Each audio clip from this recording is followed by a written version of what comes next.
टुकड़ों में तकसीम हुआ कि फिर वो कभी पहुंच भी नहीं सकता। और इसी तरह से हजारों साल फिर जब मुसलमान इस देश के अंदर दाखिल हुए, फिर उसके बाद समाज और बहुत सारे जो बुद्धिस्ट थे, जो शूद्र वर्ण के लोग थे, जो जो गुलाम हो गए थे, इस्लाम उनको आज़ादी का परवाना दिलाने के लिए आया था। इसलिए फीजी दिन या फजा की तरह फौज इस्लाम के अंदर दाखिल हुई।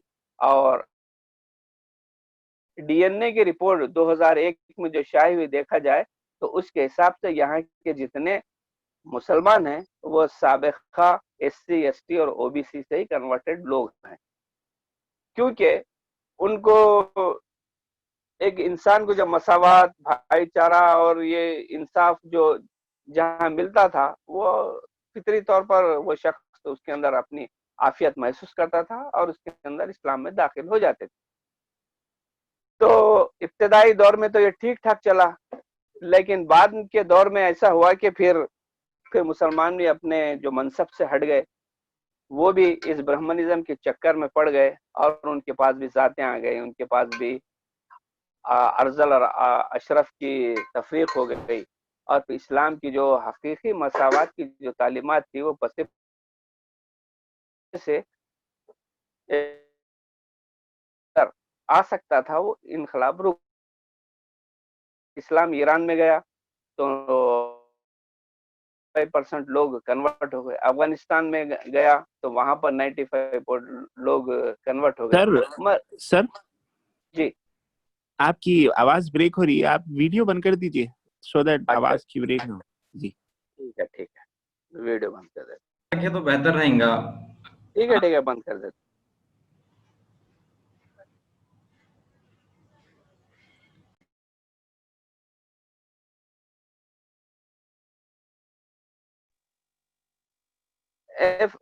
फैसल इधर फैसल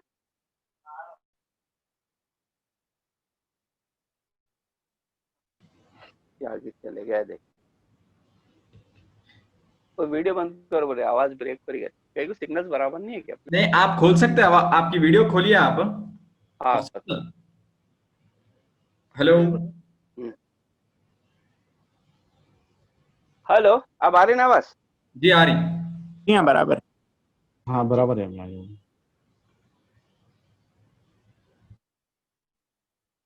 तो जब मुसलमान इस देश में आए तो एक बहुत बड़ा इनकलाब ये आया कि बहुत सारे लोग इसके अंदर दाखिल होने लगे, इसलिए कि इस्लाम के जो बुनियादें हैं, मसावत है, भाईचारा है, इंसाफ है, ये सारे के सारे इस्लाम की बुनियादी चीजों में है, वो उनको मिल रही थी। लेकिन बाद के दौर में ऐसा हुआ कि मुसलमान अपने जिस मनसब पर फायज किए गए थे उससे गफलत बरती और वो भी ब्राह्मणिज्म के चक्कर में आ गए और उन्होंने जो काम करना था मसावत का, भाईचारा का, इंसाफ का, वो जिस पैमाने पर होना था वो उस पैमाने पर नहीं हुआ, जिसकी वजह से पूरा भारत इस्लाममय होने से बच गया। और इसीलिए बाबा साहब अम्बेडकर 1940 में एक स्पीच दिए थे, उसमें कहा था कि इस्लाम जहां भी गया वहां पर मास कन्वर्शन हुआ, मगर भारत में क्यों नहीं हुआ। इसकी वजह उन्होंने ये बताई कि मुसलमान यहाँ के जात पात के सिस्टम को समझने की जरूरत महसूस नहीं करे और उनको समझना जरूरी भी नहीं था, इसलिए कि उनके पास जात पात नहीं थी। ये जात पात को नजरअंदाज कर देने की वजह से वो डायग्नोसिस रॉन्ग हुआ, जिसकी वजह से ट्रीटमेंट भी रॉन्ग हुआ, जिसकी वजह से भारत पूरा 100% कन्वर्ट होने से बच गया, ये काम रुक गया। तो इस तरह से जब मुसलमानों के दौर के अंदर भी बहुत सारे जो शूद्र वर्ण के लोग थे वो तो इस्लाम कबूल नहीं करे, लेकिन इस्लामी असरात की वजह से एक तहरीक चली, भक्ति तहरीक, जिसको भक्ति तहरीक का नाम दिया गया है। असल में वो भक्ति तहरीक नहीं बल्कि ब्राह्मण मुखालिफ तहरीक थी, वो वर्ण व्यवस्था के खिलाफ उठी हुई आवाज थी वो, जिसको बहुत सारे महापुरुषों ने चलाया, जैसा कबीर है, नानक है, संत रविदास है, फिर इधर अपने तेलंगाना में है तो वेमन्ना है, पुतुलु वीर ब्रह्मम है, फिर कर्नाटक में बसवेश्वर है, इस तरह के हजारों लोग हैं। इसके ऊपर हम बाद में बात करेंगे कि भक्ति मूवमेंट क्या है क्या नहीं, वो तो दूसरा टॉपिक है, उसके तफसीलात में जाए बगैर। बहरहाल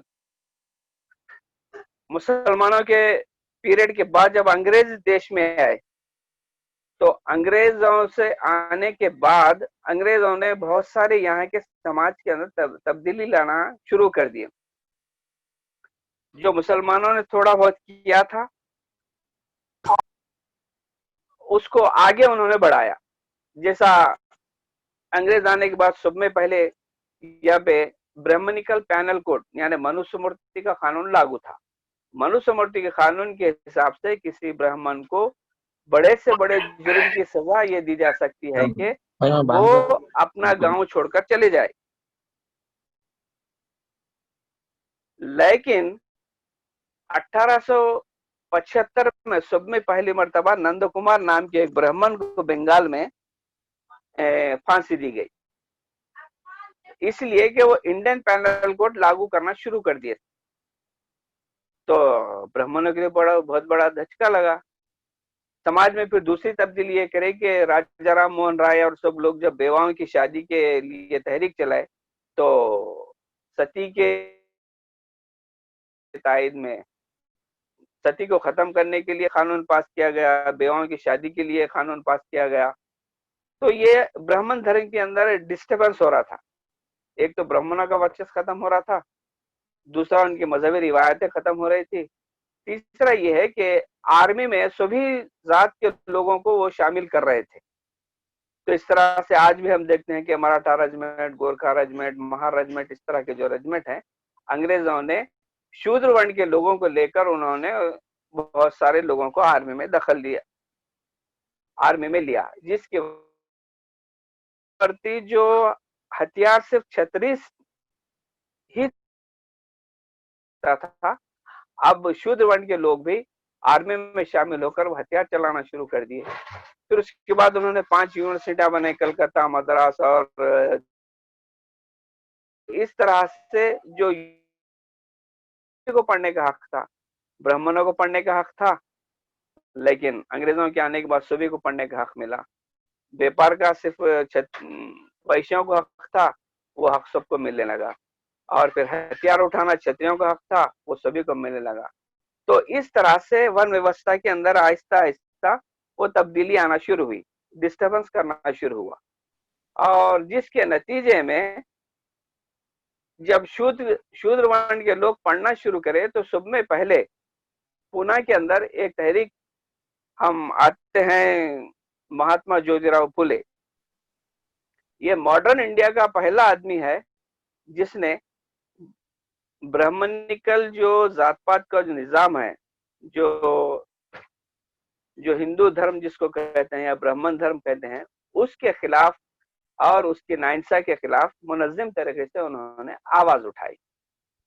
और महात्मा ज्योतिराव फुले ने लोगों को, अपने लोगों को समझाना शुरू करा कि ये जो वर्ण व्यवस्था जो है वो ब्राह्मण धर्म के लिए कायम की गई है, इससे हमारा कोई ताल्लुक नहीं रहना चाहिए।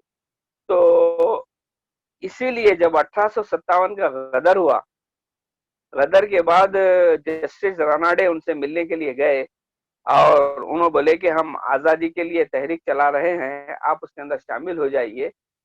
तो उसके जवाब में महात्मा ज्योतिराव फुले ने कहा कि समाजी आजादी के बगैर सियासी आजादी बेमाने है, इसीलिए और तुम जो तहरीक चला रहे हैं वो आला इस्तेमाल किया, भट्ट ब्राह्मण और बनियों की आजादी की तहरीक है, इस तहरीक में हम शामिल नहीं होते।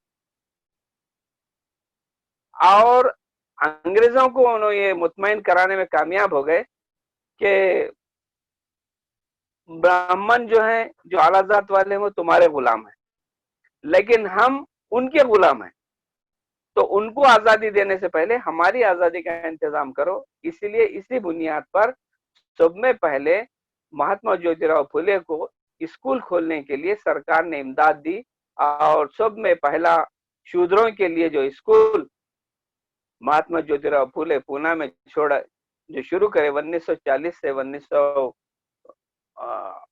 1840 से 1892 तक उन्होंने मुख्तलिफ काम किए और कई स्कूल बनाए और लोगों के अंदर एक ऐसी सोच दी और 1875 में सत्य शोधक समाज नाम की एक तंजीम बनाई और जिसके जरिए से समाज के अंदर शौर बेदार करने और पढ़ने लिखने का मौका फराहम करने के लिए वो काम करते रहे और उन्हीं के ख्यालात से मुतासिर होकर कोल्हापुर के जो राजा थे शाहू महाराज ने 1920 में सब में पहले अपनी छोटी सी रियासत में 50% रिजर्वेशन उन्होंने अपने सल्तनत में दिया ताकि लोगों को नौकरी मिल सके।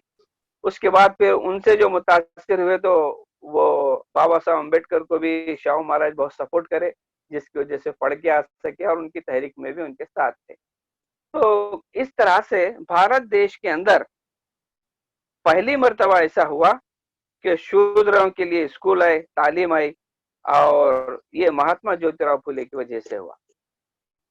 और उनके अंदर जो इससे पहले अगर और हम जरा पीछे जाएंगे तो सर सैयद अहमद खान ने भी ये आजादी की तहरीक में लोगों को शामिल होने से रोकते रहे। 1857 के जो हालात देखे थे उन्हें, हालात के बाद उन्होंने ये कहा कि यहाँ पर हमको अब अंग्रेजों से लड़ना नहीं है बल्कि उनसे दोस्ती करना है और जो तालीम इसके बहुत सारे जिस पर तवज्जो देना है उसी बुनियाद पर उन्होंने अलीगढ़ यूनिवर्सिटी कायम। और इस दौरान में जितने शूद्र वर्ण के लोग थे उनके अंदर एक शौर पैदा हुआ। अंग्रेजों के राज की वजह से, मिशनरीज की वजह से, इस्लाम के सूफिया इकराम के काम की वजह से बहुत सारे लोगों के अंदर शऊर और आगाही पैदा हुई जिसकी वजह से वो अपने आप को इंसान बनवाने के लिए, अपने हुकूक मनवाने के लिए वो आगे बढ़ते रहे। तो इसीलिए हम देखते हैं कि जब काशीराम साहब का पीरियड आया तो उन्होंने पूरी भारत के जितने महापुरुष थे, जो अजीम लोग थे, उनके आंदोलन को स्टडी किया। उनकी तहरीक को स्टडी करने के बाद उन्होंने 5 लोगों को सिलेक्ट किया कि ये बहुजन समाज के हम इनको गुरु मानते हैं। दूसरे भी उनको भी एहतराम दिया मगर उन्होंने कहा कि 5 मुख्य गुरु हैं, अहम गुरु हैं, जिसके अंदर महात्मा ज्योतिराव फुले, शाहू महाराज, अंबेडकर, नारायण गुरु और फिर यार रामास्वामी। तो ये सारे के सारे लोग ये 19वीं सदी के इब्तिदा के अंदर अपनी तहरीक चलाए और इन सब का जो सेंटर मकसद था अपने आप को इंसान मनवाना और अपनी खुदी को बचना, सेल्फ रेस्पेक्ट मूवमेंट इनका था। नारायण गुरु का भी सेल्फ रेस्पेक्ट मूवमेंट वही था, बाबा साहब अम्बेडकर भी उसी के लिए जंग कर रहे थे, पेरियार रामास्वामी भी इसके लिए कर रहे थे, महात्मा ज्योतिराव फुले, शाहू महाराज, ये सारे के सारे लोग सेल्फ रेस्पेक्ट मूवमेंट के हीरोज हैं और उन्होंने समाज के अंदर समाज को बहुत मुतासिर किया, एक बहुत बड़ा इनकलाब बर्पा करने के अंदर वो कामयाब हो गए। तो इस तरह से ये सेल्फ रेस्पेक्ट मूवमेंट अंग्रेजों के आने के बाद आया। तो इसीलिए बाबा साहब अम्बेडकर का एक मशहूर जुमला है, वो बोलते हैं कि गुलामों को गुलामी का एहसास दिला दो, वो खुद बगावत कर देंगे। तो ये जितने लोग हैं, जितने मूवमेंट हैं, ये सारे के सारे गुलामों को गुलामी का एहसास दिलाने के अंदर लगे हुए हैं। जब उनको एहसास होगा तो जाहिर बात है उसको, जब गुलामी का एहसास होता आदमी को तो उससे मुक्ति के लिए, उसके छुटकारे के लिए भी कोशिश करता। तो इस तरह से बहुत सारी तहरीकें चली और अपनी आजादी के लिए वो जिद्दोजहद कर रही हैं। आज भी कई रूप के अंदर कई तरीके से तहरीकें चल रही हैं और हम समझते हैं कि तहरीकें फेल हो गई हैं। मैं करीब से वाच करता हूं और मेरा अंदाज है कि फेल नहीं हुई है बल्कि कमजोर हुई हैं और वो अपना काम जारी रखे हुए हैं।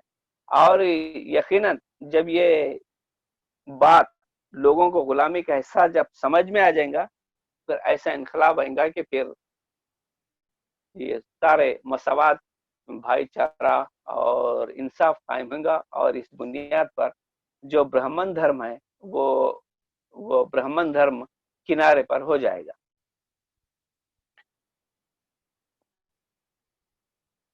ये वन व्यवस्था की बैकग्राउंड की हल्की सी तारीख में आपके सामने रखा। Hello hello.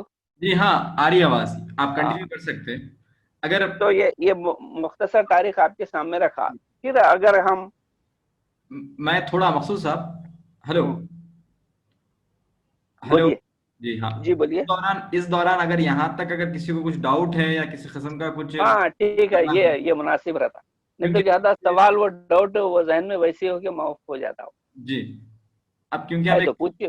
फेज मुकम्मल कर चुके हैं, तो आपसे हाँ गुजारिश है कि इस हद तक कुछ अगर ना समझ में आया हो या कुछ ऐसे इंटरेस्टिंग चीजें हों। हाँ, तो ठीक है, फिर बोलिए फिर पूछने के लिए। जी उसके आप बाद फिर सेकंड फेज में क्या करेंगे अपन, ये तो मैं बैकग्राउंड बताया ना उसको। जी अब इसके बाद फिर आगे एक एक के बारे में डिस्कस कर सकते हैं। सेल्फ रिस्पेक्ट है, पॉलिटिकल मूवमेंट है, समाजी मूवमेंट है, माशी मूवमेंट है, फिर शख्सियतें हैं। जी।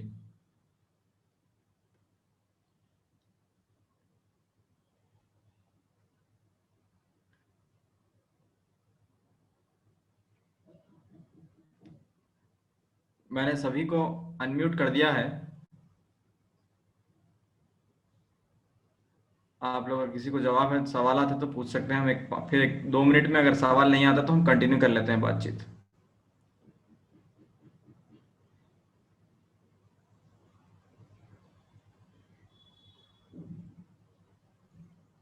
किसी को अगर सवाल है तो आप टेक्स्ट बॉक्स में भी भेज सकते हैं, अगर नहीं है तो। जी अस्सलाम वालेकुम। हाँ अस्सलाम वालेकुम। आप ये कंप्लीट करने के बाद आप इसके बारे में थोड़ा रेफरेंस बुक्स है उसकी तरफ भी इशारा कर दीजिए तो बहुत बेहतर होगा।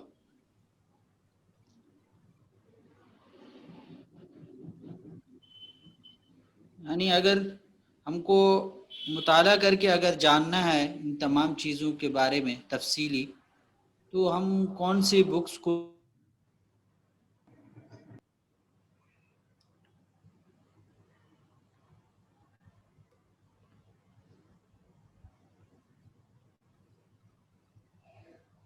हेलो अस्सलाम वालेकुम।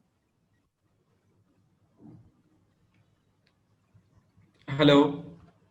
हाँ जी, एक सवाल एक सवाल ये था कि जब हम यानी जब इस दलित समाज की बात करते हैं और या फिर मूल निवासी की जब हम बात करते हैं, तो क्या ये मतलब इसका जो कंस्ट्रक्ट है या इसका जो कंपोजिट है, तो इसमें क्या नॉर्थ में कुछ डिफरेंसेस हैं, साउथ में कुछ डिफरेंसेस हैं, या किस तरह नॉर्थ और साउथ का इसमें क्या डिफरेंसेस है, और वो बात अभी तक समझने में खासिर हूँ।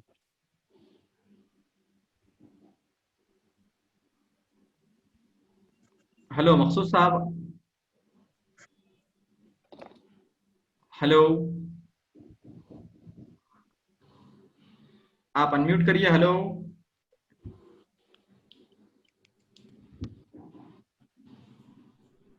हाँ जी बोलिए, अनम्यूट कर दिया। हेलो। अभी एक सवाल आया था जी। कि 2 सवाल आए थे, आपको सुने आए क्या अभी वो, या मैं हाँ दोबारा? नहीं होता, बोलिए, वो डिस्टर्ब हो रहा था। जी। एक सवाल सवाल ये था कि लेक्चर के बाद आप कुछ रेफरेंस बुक इस मौजू पर बता दें तो बेहतर रहेगा। ये एक हाँ आया था। उसके ठीक। साथ एक और एक कहा ये कि नॉर्थ और साउथ के अंदर जो वर्ण व्यवस्था है उसके अंदर जी कुछ डिफरेंसेस है क्या, और उसके अंदर क्या डाइवर्सिटी है या उसका क्या कॉम्पोजिटनेस है जो उसको यूनाइट कर कर रख रहा है डिफरेंसेस के बावजूद भी। नॉर्थ और ये जो वन व्यवस्था जो है पूरे भारत में एक ही तरह से है। और जो जो वन व्यवस्था जो चार मेन जो हिस्सों में तकसीम है, वो तकसीम तो सब जगह कॉमन है। लेकिन बाज फिर उसके अंदर जो जाते हैं, वर्ण व्यवस्था अलग है, जातें अलग है। वर्ण क्या है? चार, ब्रह्मा क्षत्रिय वैश्य शूद्र, ये इसको वर्ण व्यवस्था बोलते। उसके अंदर फिर शूद्रों के अंदर जात है, क्षत्रियों के अंदर जाते हैं। ये जो जाते हैं, जात अलग और वर्ण व्यवस्था अलग। ये दोनों में भी थोड़ा सा बारीक सा डिफरेंस है। तो जब जातों का अगर हम देखते हैं तो नॉर्थ और साउथ में थोड़ा सा फर्क ये है कि अब जिस तरह से नाई कम्युनिटी है या धोबी कम्युनिटी है समझिए, धोबी 16 रियासतों में एससीस में है, वो शेड्यूल कास्ट में है, और बाकी जगह बीसीस में है, जैसा हमारे पास तेलंगाना में बीसीस में है वो। और जैसा इडवा है, मतलब ये गौड़ जो सिंधी निकालने वाली जो जात है ना, इडवा जी गौड़ जिसको बोलते हैं, अपने पास बीसीस में है। केरला में गए तो एससीस में है, तमिलनाडु में एससीस में है। तो इस तरह का थोड़ा सा डिफरेंस है पेशों के लिहाज से। जो जाते हैं बाज रियासतों में एससीस में है, बाज लोगों में बाज जगह एससीस में है, और बाज कबाइल ऐसे हैं जो गांव में रहते, लेकिन जैसा कर्नाटक में अगर गए तो जितने ये बकरे चराने वाले यादोस हैं वो वहां पे एससीस में है, मतलब वो खाना बदोश जातों के जाब्ते के अंदर है। तो इस तरह से थोड़ा बहुत डिफरेंस है। और कल्चरली या नहीं तो उनके ऊपर जो जुल्म है, उनके ऊपर जो दबाव है, वो सारे भारत में एक जैसा ही है। एक सवाल है कि मैं वो पढ़ देता हूँ आपके सामने। Aryans were originally from and their religion. Aryans कहाँ से थे और उनका मजहब क्या है और क्या था? अच्छा, ये आर्यंस 2001 में क्या हुआ, डीएनए की बुनियाद पे एक बहुत बड़ा ये हुआ, रिसर्च हुआ। माइकल वमशाद बोल के एक वात्सा यूनिवर्सिटी अमेरिका के और यहाँ के इंडिया के 5 लोग, टोटल 7 लोग मिलकर रिसर्च करे वो, तो जिसके अंदर भारत के भी कुछ लोग थे और अपनी द्रविड़ यूनिवर्सिटी के प्रोफेसर थे और इंसानी इंसानी भाग के डायरेक्टर थे। इस तरह से 6-7 लोग मिलके वो रिसर्च करे। उसके बाद उन्होंने बोले कि यहाँ के जो ब्राह्मण्स हैं वो यूरेशिया के इलाकों से आए हुए हैं। जैसा यूरेशिया बोलते आज कजाकिस्तान है, किर्गिस्तान है, ये जो रशिया में जो एरिया है ना, वहां से आए हुए हैं। और उनका डीएनए और यहाँ के जो मूल निवासी हैं, मतलब मूल निवासी एससी, एसटी, ओबीसी। पहले एक कंफ्यूजन और एक क्या रहता है, ये थोड़ा सा टॉपिक से थोड़ा हट के, बीसीस बोलते कौन, एससीस बोलते कौन, एसटीस बोलते कौन, ये जरा मैं बता देता हूँ, कुछ जो इंटरेस्टेड है वो नोट कर ले। बीसी जब शूद्र वर्ण को क्या करे, उसको भी फिर कई जातों में 6400 जातों में तकसीम करे थे। तो अंग्रेजों के आने के बाद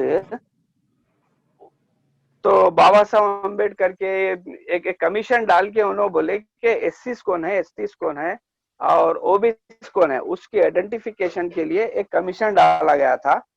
कमीशन की रिपोर्ट के बाद ये लफ्ज जो एससी, एसटी, ओबीसी है, वो लफ्ज पहली मर्तबा इसके अंदर आया। तो बीसीस जो है, बीसीस के अंदर आमतौर से हमारे पास जैसा धोबी है, धनगर है, कोली है, माली है, हजाम है, नाई है, इस तरह की जो जातें हैं ये सब बीसीस में है, मतलब बैकवर्ड क्लासेस हैं। और फिर जो एससीस जो है, एससी के अंदर है माला है, मादिगा है, ये एससीस में है, शेड्यूल कास्ट है। शेड्यूल ट्राइब जो है जैसा लंबाड़े हैं, गौंड है, भील है, मैं सिर्फ तेलंगाना के पस मंजर की जातें बता रहा हूँ मैं आपको। तो गौंड है, भील है, तो इस तरह से वो एसटीस में है। तो अंग्रेजों के पीरियड में 6400 जातों को 3 जातों में बना दी, मतलब एससी, एसटी, ओबीसी। तो जितने ओबीसी और एससी और एसटीस हैं, ये सारे सब मिला के फिर ये शूद्र वर्ण है।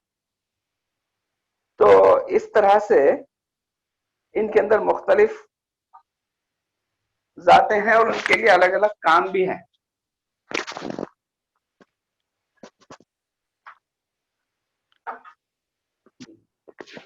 मकसूद साहब जी, ये जो सवाल था हमारा उस पर फिर से आर्यंस ओरिजिनली फ्रॉम, हाँ, तो उसके बाद ये जितने एससी, एसटी, ओबीसी जिनको शूद्र वर्ण बोलते हैं, ये सारे के सारे द्राविड़िया नस्ल के हैं।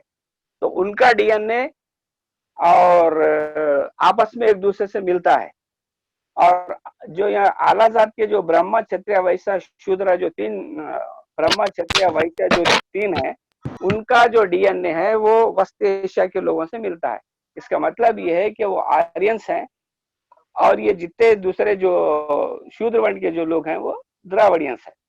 और एक उसके अंदर एक कमाल की बात यह है कि यहाँ के जितने रिलीजियस माइनॉरिटीज हैं मतलब सिख है, बुद्ध है, जैन है, लिंगायत है, इनका डीएनए भी यहाँ के मूल निवासियों से मिलता है। जी और एक तीसरी एक चौंका देने वाली बात यह है कि ब्राह्मणों की, आला जात वालों की जो लेडीज हैं, जो औरतें हैं, उनका डीएनए यहाँ के मूल निवासियों से मिलता है। तो जो माँ की तरफ से जो माइक्रोकॉन्ड्रियल डीएनए जो चलता है वो हजारों साल में तब्दील नहीं होता। उनका माइक्रोकॉन्ड्रियल डीएनए और हमारे खवातीन का माइक्रोकॉन्ड्रियल डीएनए कॉमन है।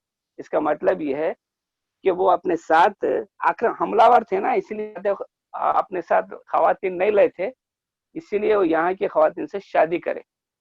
और उसके वजह से उन्होंने एक काम ये करे कि उनको मालूम है कि ये जो मेरी माँ है, बहन है, एक ब्राह्मण की जो है, वो द्राविड़ी नस्ल की है, इसीलिए उसको भी शूद्र वर्ण में रख दिए। जी तो जो जो जितने भी आर्यंस जो हैं वो पूरे के पूरे वेस्ट एशिया से आए हुए हैं। यहाँ के जो मूल निवासी है, यहाँ के मूल निवासी बाशिंदे हैं। तो ये साइंटिफिकली भी ये प्रूफ है। और फिर नस्ल इंसानी के हिसाब से भी, तारीख के हिसाब से भी अगर देखे तो अब जब साइंस ही अगर प्रूफ कर दिया तो फिर दूसरे जितने भी प्रूफ हैं उस तरह पीछे हो जाते, साइंस को तो मानना ही पड़ता। जी ये है आर्यंस और द्राविड्स का झगड़ा। सर एक सवाल ये था जी कि मतलब आज अगर देखें तो हिंदुइज्म का जो एक पूरा होलिस्टिक पिक्चर है, एक डिस्टॉर्टेड दिखता कि हिंदूज का मतलब हिंदू एज सच कोई स्पेसिफिक उसका क्या बोलना चाहिए डेफिनेशन नहीं है, और हिंदुइज्म में ही मतलब सब चीजें जम होके ऐसा मालूम होता। अब हिंदुइज्म में ही इतने जात पात है, तो जब आर्यंस इधर आए तो मतलब वो लोग की कुछ मजहबी शनाख्त थी या नहीं थी? अगर थी तो क्या वो यहाँ पर के द्राविडियंस पर इन्फ्लुएंस्ड हुई? यहाँ पर के जो द्रविडियंस पहले से थे क्या बिना मजहबी शनाख्त के रह रहे थे? क्या कोई रिलीजियस आइडेंटिटी नहीं थी, या दोनों की religious identity from back on पहले से सेम थी? इसके पर थोड़ी यहाँ के जो मूल निवासियों का जो मजहब था, हड़प्पा और मंजूदारा की खुदाई के बाद जो नताइज निकले, वो ये बोलते कि वो नेचर को पूजा करने वाले थे। झाड़, पहाड़, पत्थर, नफा देने वाली, नुकसान देने वाली हर चीज को पूछते थे।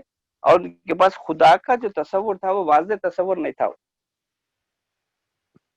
और जो आर्यंस जो थे, आर्यंस का मजहब भी बिल्कुल इज्तिमाई मजहब नहीं था, और ना उनके पास इज्तिमाई इबादत का तस्वुर था।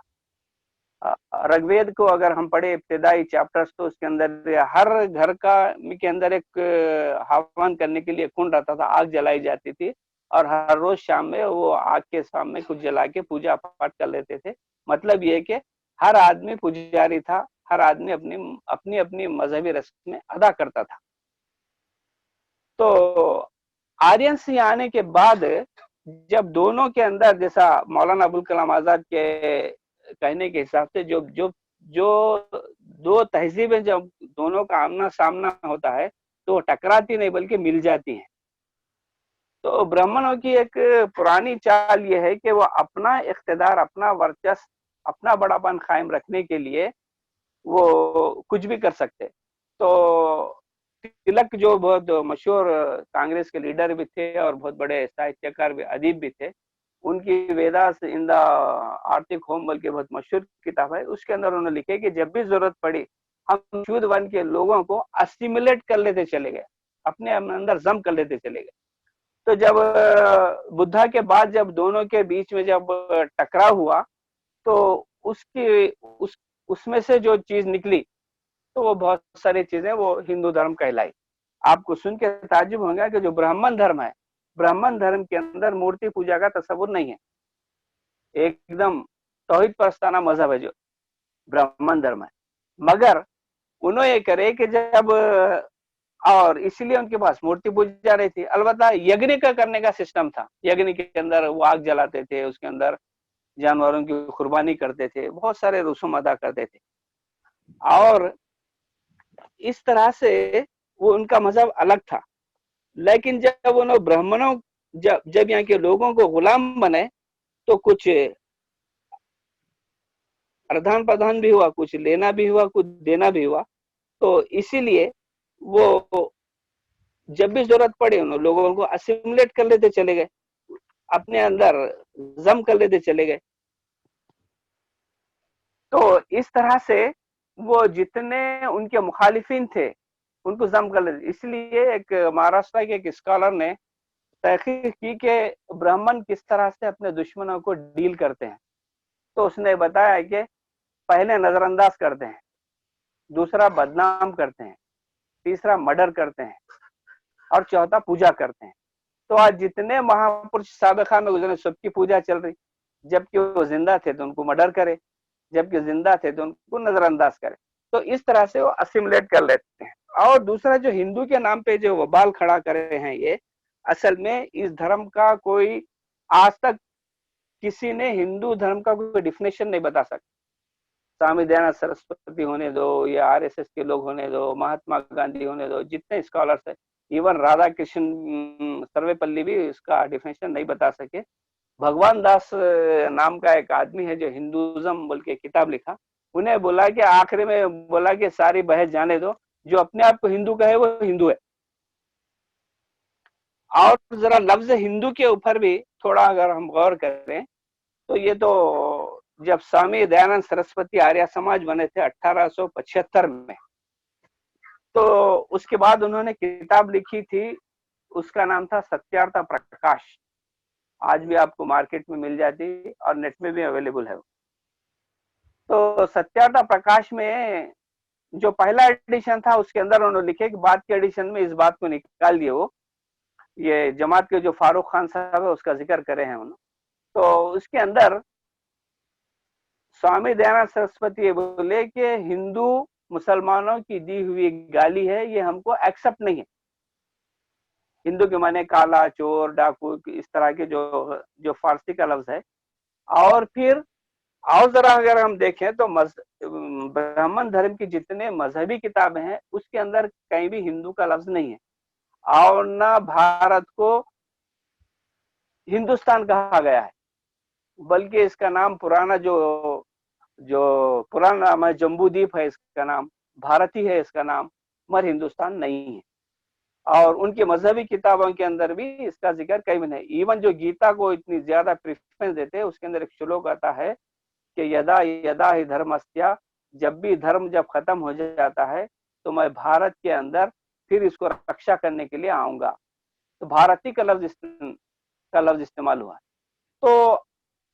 तो स्वामी दयानंद सरस्वती ने इसको इनकार कर दिया था कि हमको हिंदू ना बोला जाए, बल्कि हम वेदों को मानने वाले, इसलिए हमको वेदिकास बोलना चाहिए। एक हिस्टोरिकल एक बैकग्राउंड मैं आपको जरा समझा दे दूं कि ये हिंदू का लफ्ज कब से इस्तेमाल करना शुरू करे और उसमें क्यों करे। 1918 में इंग्लैंड में एक तहरीक चली कि वोट का हक सबको दिया जाए। वहां पर भी सब लोगों को, आम शहरियों को वोट देने का हक नहीं था। सिर्फ चंद मखसूस तबके, ग्रेजुएट्स है, जागीरदार है, पढ़े लिखे है, एम्प्लॉय है, ऐसे लोगों को ही वोट देने का हक था। मगर वहां पे एक तहरीक चली कि वोट का हक हर एक को दिया जाए। तो यहाँ के जब ब्राह्मण ये सोचे कि हम तो अंग्रेजों के गुलाम हैं, अगर ब्रिटिश पार्लियामेंट ये कानून पास कर देती है कल, तो फिर वो कानून भारत में भी लागू होगा। तो हम तो सिर्फ ब्राह्मण 3%, क्षत्रिय 7.5% टोटल, और वैश्य मिला के 7%, सब मिला के हम 15-16% होते। तो ये 15-16% लोग इस मुल्क के ऊपर, अगर पूरी व्यवस्था के ऊपर अगर कब्जा करना है, इसलिए कि जमहूरियत आएंगी तो 85% लोगों के पास वोट आएंगे, शुद्ध वर्ण के पास, तो वही राजा बनेंगे। तो उन्होंने ये सोचा कि अब कोई ऐसे कॉमन लफ्ज इस्तेमाल किया जाए जिससे सभी को, ये कोई एक लफ्ज इस्तेमाल किया जाए जो इससे पहले मुसलमान इस्तेमाल करते करके उसके बाद हिंदू लफ्ज का प्रचार शुरू करें। और आप देखते हैं कि 1923 में हिंदू महासभा में जो हिंदुओं के नाम पे बनी, 1925 में आरएसएस बनी, और उसके बाद जो प्रचार शुरू करे, गर्व से कहो हम हिंदू है, हिंदू संस्कृति, हिंदू जाति, हिंदू जागृति, हिंदू कल्चर, हिंदू धर्म, इस तरह से इस लफ्ज के जो उनकी जो पुरानी चाल है कि असिमुलेट कर लेना है, तो उनको और उस वक्त ये हुआ कि जब मुस्लिम लीग अपनी तहरीक शुरू करी, 1906 में मुस्लिम लीग बनी, उसके बाद से तो उनको और भी हिंदू और मुसलमान, तो ऑटोमेटिक जो शूद्र वर्ण के जो लोग थे, जिनको हिंदू धर्म से कोई ताल्लुक नहीं था, हिंदू धर्म उनको कोई हुकूक था, वही से लोग भी अपने आप को हिंदू समझने लगे और ये सभी को असिमुलेट करके आज जो हमेशा हिंदू और मुसलमानों में तकसीम हो, ताकि ब्राह्मणों का वर्चस्व, बनों का इख्तिदार कायम हो, उसके लिए चाल चलते हैं। जिस दिन हम ये दलित तंजीमें तो काम कर रही हैं, उसके साथ हम भी अगर शामिल होके उनकी अगर मदद कर रहे हैं उनकी तहरीक में, तो इस बात को अगर वो अपनी कौम को समझाने में, अगर शूद्र वर्ण के लोगों को समझाने में अगर कामयाब हो जाते हैं, तो वो हिंदू धर्म से बाहर निकल कर अपना जो हकीकी जो आइडेंटिटी है, उनके ऊपर जो धर्म के नाम पर जो गुलामी थोपी गई है, वो गुलामी से आजाद होने के लिए कोशिश कर सकते हैं। तो एक चाल के तहत, मकसद के तहत ही ये हिंदू लफ्ज का इस्तेमाल हुआ है और समाज को हिंदू और मुसलमान में बांटने के लिए हमेशा ही कोशिश करते हैं, ताकि समाज दो हिस्सों में तकसीम हो और उनका इख्तिदार हमेशा रहे। अभी हम जी ओके। सवालात का सेशन बंद करके दूसरे सेशन में जाते हैं। जी, तो ये तो क्लियर हो गया ना हिंदू लफ्ज के किधर से आया। जी जी जी सर। वो एक क्या बोलते हैं उसको, एक हथियार के तौर पर इस्तेमाल करते हैं हिंदू। अगर और भी अगर डीप में अगर गए, तो आज भी जितने बहुत सारी तहरीकें हैं और साबिका में भी तहरीकें चली हैं कि हम क्या भी रहेंगे मगर हिंदू नहीं रहेंगे। अगर हम बंगाल में अगर नमो शूद्रा तहरीक के बारे में अगर पढ़ेंगे आप, तो नमो शूद्रा वालों का एक ही 1 पॉइंट प्रोग्राम था कि हम क्या भी रहेंगे, हिंदू नहीं रहेंगे, जिसकी वजह से 1920 में बहुत बड़ा मास कन्वर्शन हुआ। और उसके बाद पेरियार रामास्वामी हमेशा ये बोलते रहे कि हम हिंदू नहीं है, हिंदू धर्म से हमको ताल्लुक नहीं है। बाबा साहब अम्बेडकर वही बोले, नॉर्थ में गए तो बीपी मौर्य वही बोले, केरला में नारायण गुरु वही बोले। तो इस तरह से आज भी लिंगायत तो 1918 में 2018 में बहुत मूवमेंट चला है कि हम हिंदू नहीं है, बल्कि हमारा जो मजहब है, इंडिपेंडेंट रिलीजन है, उसको इंडिपेंडेंट रिलीजन का दर्जा दिया जाए। तो इस तरह से बहुत सारे लोग अपनी आजादी के लिए कोशिश कर रहे हैं, लेकिन हमारे पास से गलतफहमी है कि हम सबको अपने सिवा सबको हिंदू समझते हैं और एज ए हिंदू उनको ट्रीट करते हैं और हर मसले को हिंदू और मुसलमान के नुक्ते नजर से सोचते हैं। ये गलत।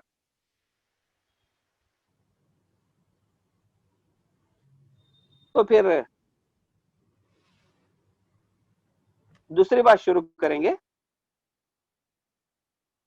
जी हाँ, दूसरी बात शुरू कर सकते हैं। अभी ये इसके तो सवाल खत्म हो गए ना। जी हो गए। तो हम कहाँ तक गए थे कि जो मॉडर्न दौर आया था, तो अंग्रेजों के दौर तक आए थे। जी। तो अंग्रेजों के पीरियड में जो तहरीकें चली, वो आजादी से पहले की जितनी तहरीकें हैं, उनका एक मुख्तसर खाका आपके सामने में आसान। तो अंग्रेजों के दौर में 1940 से 1922 महात्मा ज्योतिराव फुले तहरीक चलाए और 70 में सत्यशोधक समाज नाम की एक तंजीम बना के लोगों के अंदर शऊर बेदार करने का काम करते रहे। महात्मा ज्योतिराव फुले की तहरीक की वजह से शाहू महाराज है, के राजा थे और उन सब में पहले अपनी रियासत में रिजर्वेशन बने, 50% रिजर्वेशन शूद्रों के लिए रखे, इसलिए उनको रिजर्वेशन का खालिक कहा जाता है। और बाबा साहब अम्बेडकर उसके बाद में फिर और मूवमेंट चला। फिर दूसरा जो मूवमेंट चला बंगाल के अंदर, नमो शूद्रा मूवमेंट है। नमो शूद्रा वालों का 1 पॉइंट प्रोग्राम ये था कि हम हिंदू नहीं है और वो इस हिंदू धर्म से आजाद होने के लिए राहें तलाश कर रहे थे। जिसके नतीजे के अंदर वो बहुत सारे लोग बुद्धिस्ट बने और अक्सरियत उसके अंदर इस्लाम के अंदर कन्वर्ट हुई। और फिर नारायण गुरु जो थे वो केरला के थे, इडवा जात से उनका ताल्लुक था। उन्होंने सेल्फ रेस्पेक्ट मूवमेंट चलाया और आज जो केरला में 95% जो तालीम है उसके अहम वजह नारायण गुरु है। उन्होंने अपने कई स्कूल बनाए, अंग्रेजों को उससे मुतासिर करे, उनको तवज्जो दिलाए, जिसकी वजह से सभी लोगों को तालीम आम हुई। फिर पेरियार रामास्वामी जो तमिलनाडु के थे वो 1972 तक जिंदा रहे और उन्होंने जिंदगी भर ब्राह्मण मुखालिफ तहरीक चलाई और इतनी शदीद तहरीक थी उनकी, आपको सुन के ताज्जुब होगा कि उन्होंने एरोड में एक जुलूस निकाला था। उसके अंदर जो मुकद्दस समझे जाने वाले रामायण के किरदारों को चप्पलों से मारते हुए उन्होंने जुलूस निकाला था। इतनी सख्त मुखालिफत थी, इससे अंदाजा लगा सकते हैं। और उन्होंने एक छोटी सी किताब लिखी है सच्चा रामायण, आपको नेट पे भी मिल जाती है, हिंदी और इंग्लिश में भी है और तेलुगु में भी मिल जाती है।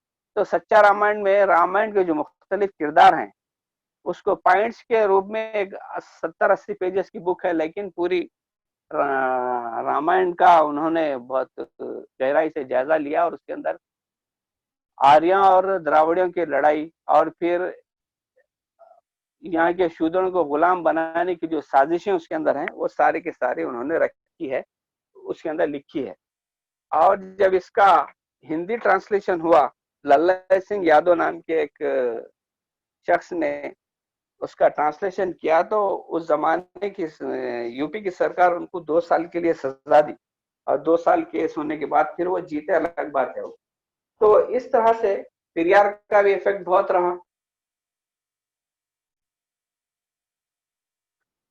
तो ये जितने थे ये सब सारे के सारे जो तहरीकें थी ब्राह्मण मुखालिफ तहरीकें थी और ये अपने आप को हिंदू नहीं कहते थे और ब्राह्मण धर्म से नजात की राहें तलाश कर रहे थे। मगर ऐसे पीरियड में क्या हुआ कि जब आजादी की तहरीक बहुत जोरों पे चली तो ये सारी की सारी तहरीकें एक एक करके वो जम होते गए और सबको ये हुआ कि पहले आजादी हासिल करेंगे, बाद में देखा जाएगा। इस तरह से जात पात का जो मसला था वो पीछे रह गया और आजादी की जंग के अंदर की वजह से ये सारे के सारे जो ब्राह्मण मुखालिफ तहरीकें थी वो पूरे के पूरे खत्म हो गए और समाज को हिंदू और मुसलमानों में तकसीम करने में वो कामयाब हो गए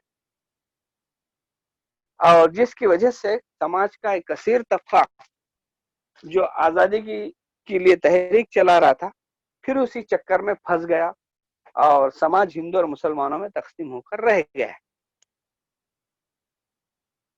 तो इनकी जो सेल्फ रेस्पेक्ट की जो मूवमेंटें थी वो मूवमेंटें आजादी की तहरीक में तब्दील हो गई और जिसकी वजह से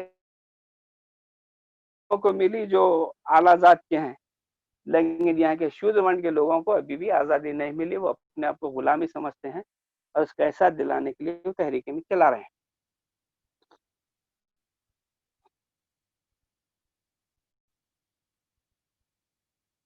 तो जब जंग आजादी लड़ी जा रही थी तो हर एक अपना अपना लक्ष्य तय करे हुए। 1885 में कांग्रेस बनी और कांग्रेस बनने के बाद जैसा कांग्रेस वाले आज अपने आप को हीरो समझते कि आजादी हम दिलाए, हालांकि कांग्रेस पार्टी 1885 में बनने के बाद 1929 तक पूरे 45 साल तक एक रेजोल्यूशन भी पास नहीं करे कि देश को आजादी मिलना चाहिए।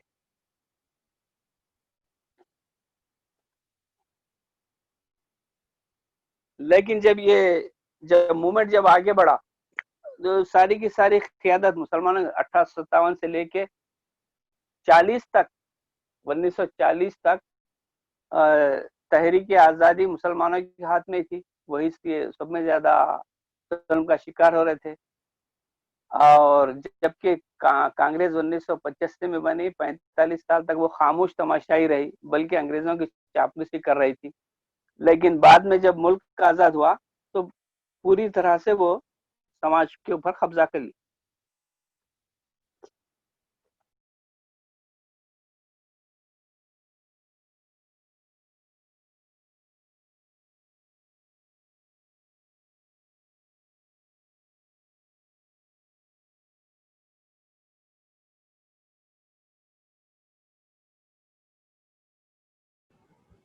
Hello hello. हेलो, जी आ हाँ। रही आवाज? जी हाँ, डिस्कनेक्ट हो गए थे वो आप फोन, आप। हाँ वो फोन आया था, एक 7 बजे से और एक मीटिंग हेडिंग आया था उनकी। जी तो 1885 में जब कांग्रेस बनी तो इस तरह से फिर आजादी की तहरीक के नाम पर सभी को असिमुलेट करने में कामयाब हो गए। ब्राह्मणों की सब में बड़ी कामयाबी थी, और उसकी वजह यह थी कि समाज को हिंदू और मुसलमानों में तकसीम कर दिया। और मुसलमानों की वो साबिका सोच है ना, हम हिंदू हैं, बाकी हम मुसलमान हैं, बाकी के सब हिंदू हैं, जिसकी वजह से उनको फायदा भी हुआ।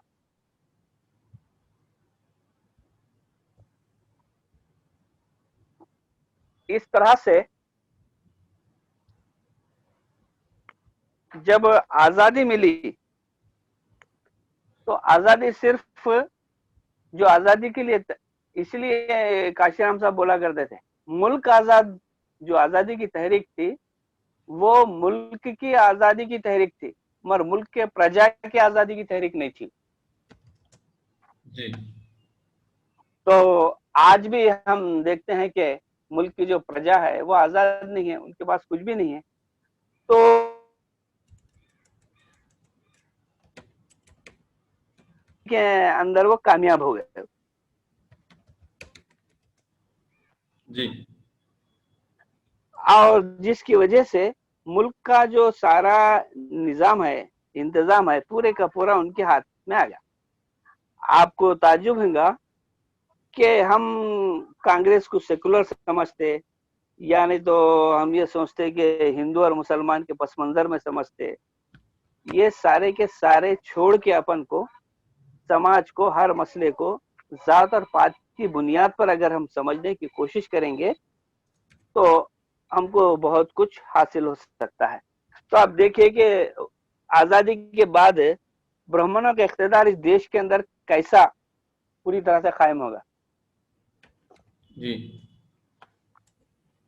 अब जैसा मनुस्मृति का कानून लागू है अब अपने देश में, मालूम नहीं हो रहा। जी जिस तरह ब्राह्मण का काम है कि वो राजा को मशवरा दे और वेद पढ़े, वेद पढ़ाए, यज्ञ करे, यज्ञ कराए। तो अभी एक जब मंडल की रिपोर्ट आई थी तो मंडल की रिपोर्ट के हिसाब से 3.5% ब्राह्मण है और ये 72% ब्यूरोक्रेसी पे उनका कब्जा है। जी अब ये कब्जा तो अभी 80% तक आ गया है, जो नया रिसर्च जो आया है। और फिर उसके बाद अभी थोड़े दिन पहले आरटीए के तहत बंगाल के एक एमपी ने सवाल किया था 2019 में, तो प्राइम मिनिस्टर की जो सेक्रेटरिएट है उसके अंदर कौन सी कास्ट वाले कितने लोग हैं मालूम करने के लिए। तो जो आरटीए ने जो रिपोर्ट दिया वो मैं आपको सुना देता हूँ। ये सेक्रेटरी टू गवर्नमेंट जो है वो जुमला 89 है, उसमें एससी 1 है, एसटी 1 है, ओबीसी 0 है। और उसके बाद एडिशनल सेक्रेटरी जो है उनकी तादाद 93 है, उसके अंदर 6 एससी है, 9 एसटी है, ओबीसी 0 है। जॉइंट सेक्रेटरी जो है 175 है, 13 एससी है, 9 एसटी है और 19 ओबीसी है। तो इस तरह से पूरे का पूरा जो अमला है, जो एक बार अगर पोस्ट पे चले गया तो फिर 10-20 साल तक वो हुकूमत के अंदर रहता, सरकारें बदली भी तो इस तरह से ब्राह्मणों का कब्जा ब्यूरोक्रेसी पे हो गया। और फिर अदालतों के बारे में भी शरद यादव साहब एक आरटीए करे थे, तो उसके अंदर उन्होंने बोले कि जुमला 10 जजेस हैं पूरे इंडिया में, और जिनके फैसले नजीर के तौर पर इस्तेमाल होते हैं, रेफरेंस के तौर पे, उसमें 18 छोड़ के बाकी के बाद सारे के सारे आला जात वाले हैं। तो मुल्क को जो चलाने वाले जो 4 इदारे हैं, ब्यूरोक्रेसी उनके हाथ में हो गई, अदलिया उनके हाथ में हो गई, जुडिशरी उनके हाथ में हो गई, और फिर जो है पार्लियामेंट के अंदर भी पूरे के ऐसा कांग्रेस हो या बीजेपी हो, या कांग्रेस हो, और जो नेशनल 4 पार्टियां जिनको नेशनल रिकग्निशन है, चारों के चारों ब्राह्मणों के उनके हाथ में है। तो ब्यूरोक्रेसी उनके हाथ में हो गई, अदलिया उनके हाथ में हो गई, पॉलिटिकल पावर भी उनके हाथ में होगा। और दूसरी एक खास बात यह है कि जो तिजारत जो थी, वो तिजारत भी आला जात वालों के पास, वैश्यों के पास ही आ गई। तो कंचियाला साहब की एक किताब आई है, तो उसके अंदर उन्होंने एक सर्वे लिखे कि उसके अंदर उन्होंने बोले कि जो टॉप के जो 100 कंपनियों को लिए और उसके अंदर कैस्ट बेस देखे कि बोर्ड ऑफ डायरेक्टर्स और डायरेक्टर्स कौन है उसके अंदर, तो वो लिखते हैं कि कोमटी, बनिया, मारवाड़ी 46% है, ब्राह्मण 44.6% है, बहुजन समाज जो आबादी का 52% है वो 3.5% है, क्षत्रिय जो अपने आप को जैसा रेड्डी और ये जितने हैं ना अपने तेलंगाना में राव, अपने आप को बहुत सियासी तौर पे वो तीसमार खान समझते हैं, मगर वो 0.5% है, SC ST 3.5% है, और अदर 1.5% है। इस तरह से तिजारत भी उनके हाथ में है। और फिर जो चौथा पिलर जो मीडिया है, वो मीडिया के अंदर अगर हम देखें तो 90% अखबार के मालिक कोमटी और एडिटर ब्राह्मण है। इसलिए काशीराम साहब बोलते थे ये नेशनल मीडिया नहीं है बल्कि ब्राह्मण बनिया प्रचार माध्यम है। तो इस तरह से पूरे कंट्री के ऊपर वो कब्जा करे हुए हैं, और जिसकी वजह से पूरे का पूरा जो मुल्क के जो वसाइल हैं, सोर्सेस हैं, उन्हीं के हाथ में है।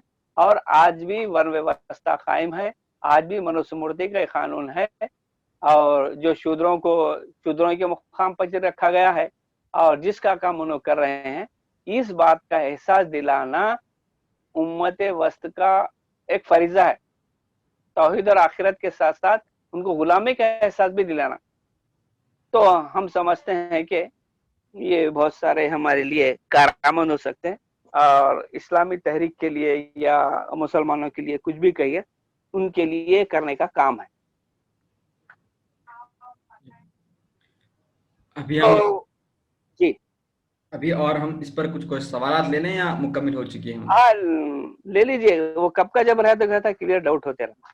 अभी देखिए, अभी जितनी बात हुई है, मकसूद साहब ने कहा कि हमें ये सलाहियत पैदा करनी होगी कि हम समाज को कास्ट की बुनियाद पर देखें या एनालाइज करने की कोशिश करें। तो इस पे आपके कुछ तासुरात हो या आपके कुछ डिसएग्रीमेंट्स हो, क्योंकि ये एक म्यूचुअल लर्निंग प्रोसेस है। तो आप, क्योंकि हम सब एक, हमारा पड़ोसी मुसलमान जिस घर में रहते हैं, हम अतराफ के मतलब 40 घर हमारे अतराफ मुसलमान हैं, तो एक हमारा एक व्यू ही मुख्तलिफ है इंडिया को लेकर के। तो आप मतलब ये बात किस हद तक आपको कबूल होती है या नहीं है, क्या डिसएग्रीमेंट्स है, आप इस पे बात कर सकते हैं, चाहे वो सियासी हो या समाजी हो, उसके कोई मतलब हमारे लिए हदबंदी नहीं है। तो हम क्वेश्चन लेंगे आपसे। गुजारिश है कि आप लोग अपने ख्यालात या सवालात पेश करें।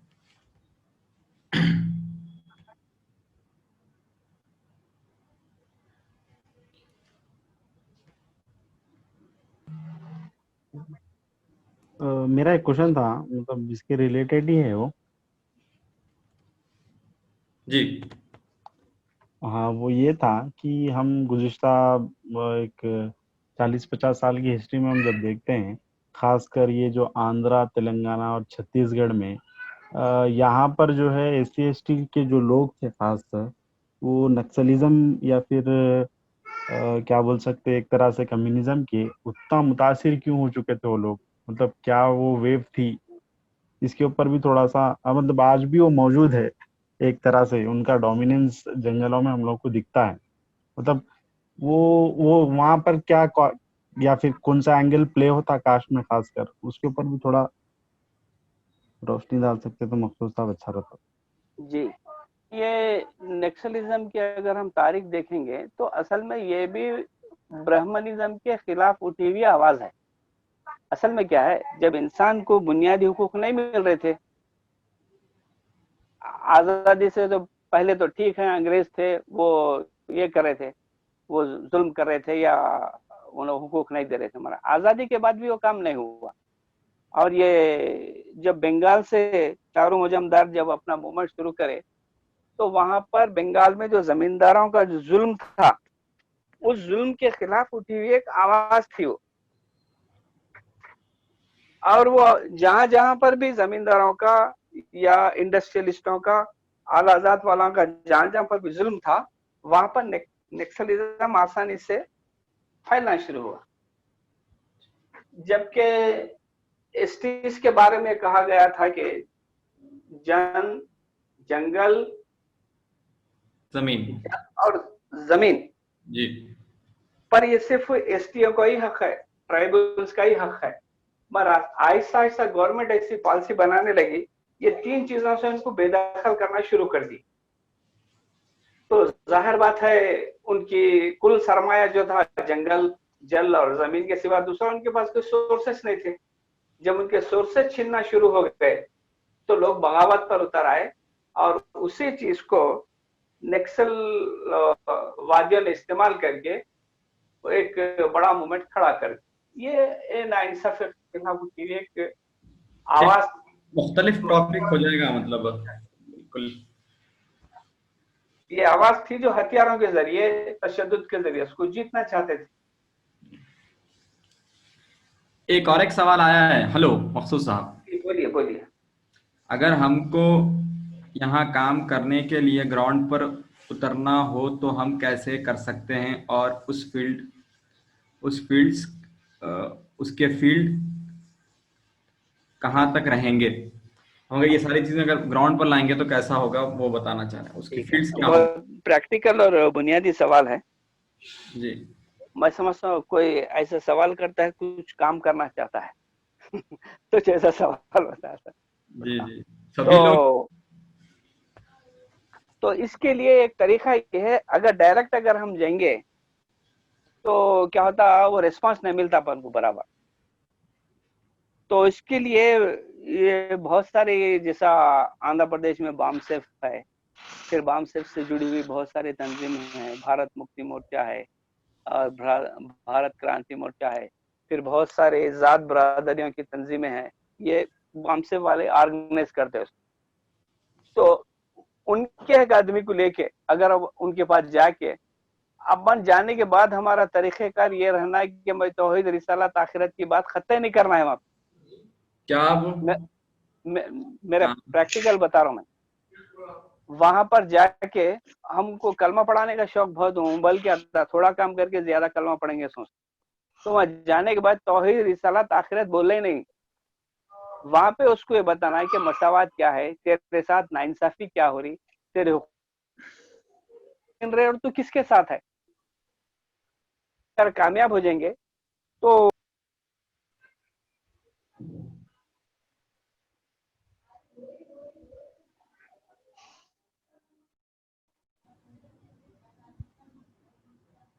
हेलो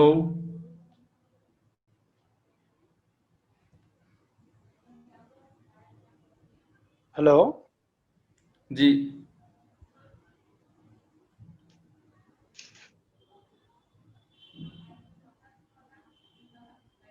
अभी रीजॉइन हो रहे हैं मकसूद साहब, शायद वो डिस्कनेक्ट हो गए, थोड़ा वेट कर लेते हैं।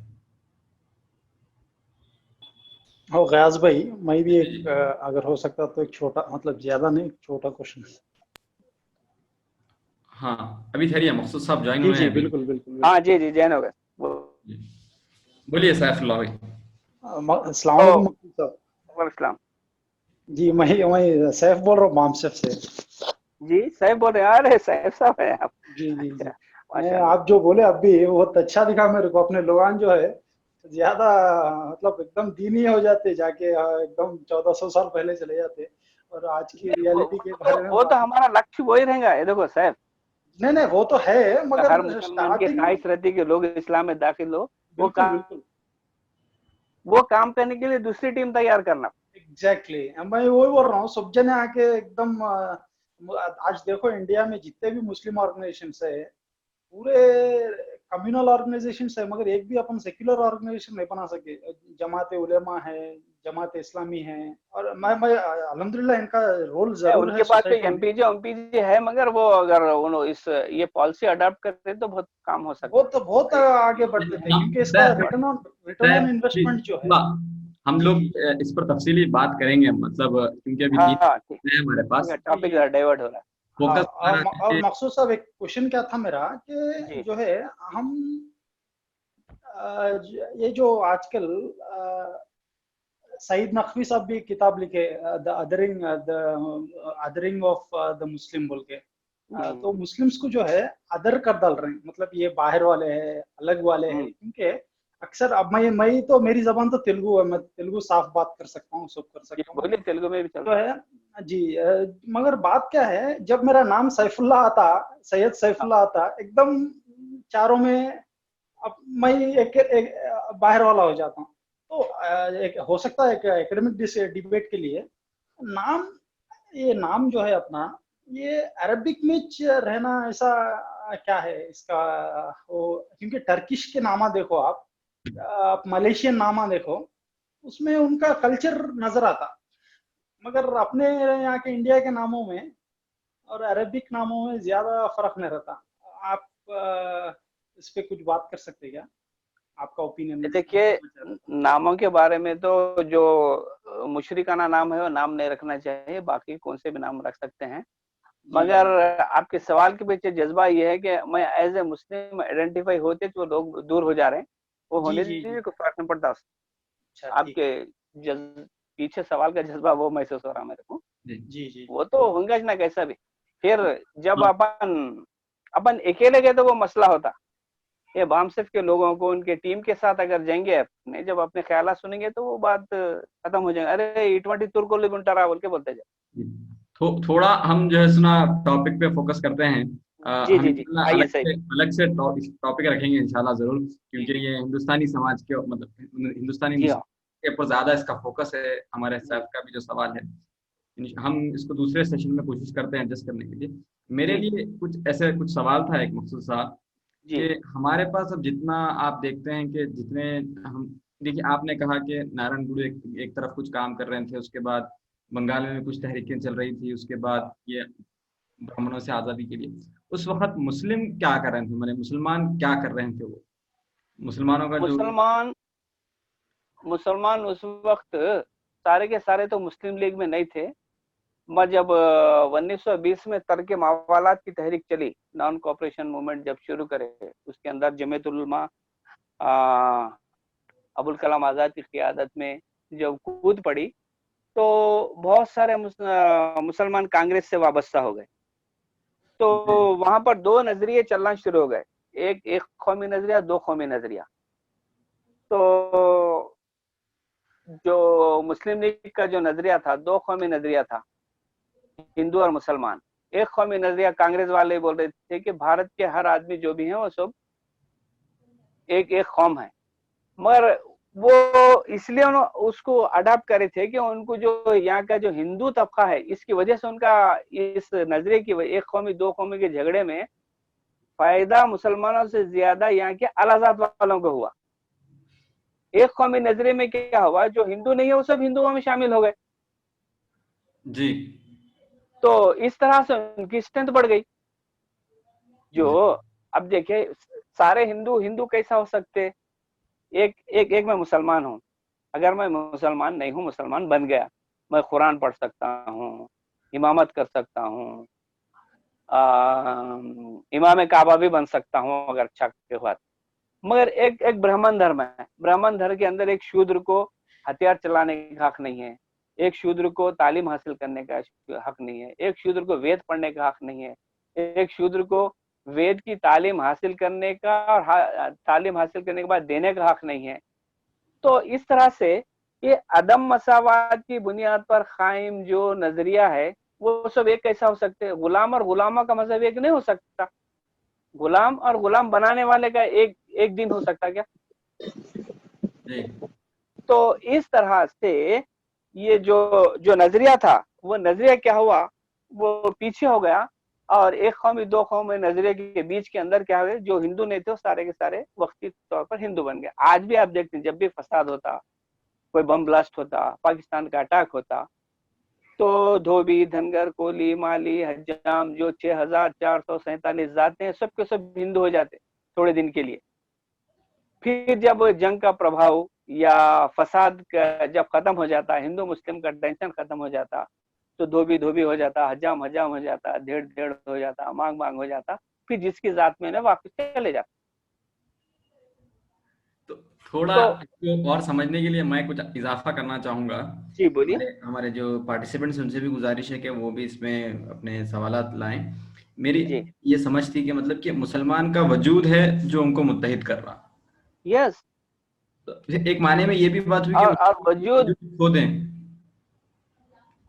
मुसलमानों का वजूद नहीं, मुसलमानों का खौफ दिला के उनको मुत्तहिद कर रहे, और हमारे भी चाल वैसी तरह थे। तो कुछ हमारे चाल पे भी अगर आप कुछ तबसरा करें तो बेहतर रहेगा, और कुछ आगे मतलब हम कभी भी हो, कभी भी फसाद से सब में ज्यादा फायदा ब्राह्मण धर्म को पहुंचता। नगद फायदा ये होता कि जो हिंदू नहीं है हिंदू हो जाता,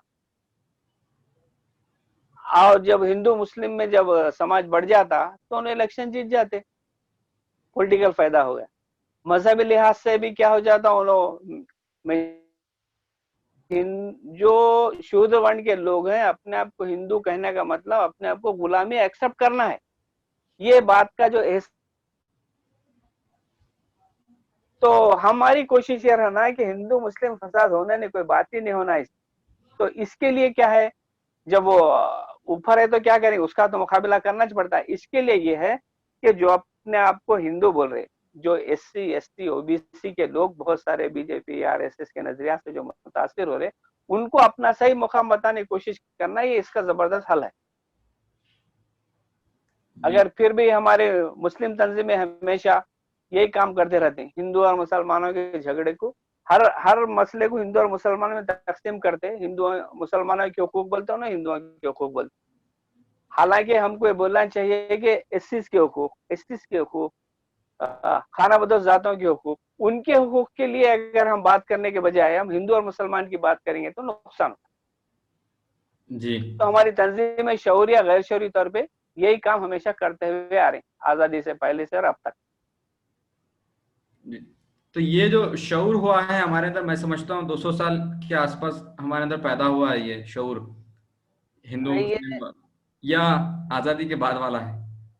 ये आजादी से पहले जो था 1857 का जो गदर है, मतलब अपन थोड़ा पीछे गए तो मारिक के बालाकोट जो हुआ जी 1830 में जी, तो जिसके अंदर सैयद अहमद शहीद और इस्माइल शहीद जो शहीद हो गए जी, तो उस वक्त तक शाह वलीउल्लाह की तहरीक और नजरियात जो था, एक इस्लामिक स्टेट कायम करना, खिलाफत कायम करने का जो भी नजरिया था, वो बालाकोट के अंदर खत्म हो गया जी। उसके बाद के कुछ लोग तहरीक चलाए मगर उनमें सक्सेस नहीं हुए।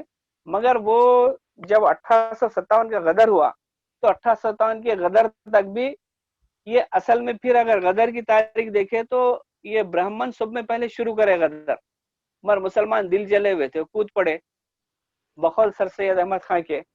मुसलमान जज्बाती कौम है और जज्बात में बह गए, सारा वबाल मुसलमानों पे टूट पड़ा, लेकिन हिंदू गंगा नहाकर पाक हो गए। तो ऐसी कैफियत हुई। मगर जब 1857 के गदर के बाद जो हिम्मतें टूटी तो हमारी जो खिलाफत कायम करने या इस्लामिक, हत्ता के बालाकोट के अंदर हजारी जिले के अंदर एक हुकूमत का ऐलान भी करे थे जी, बेशक सही।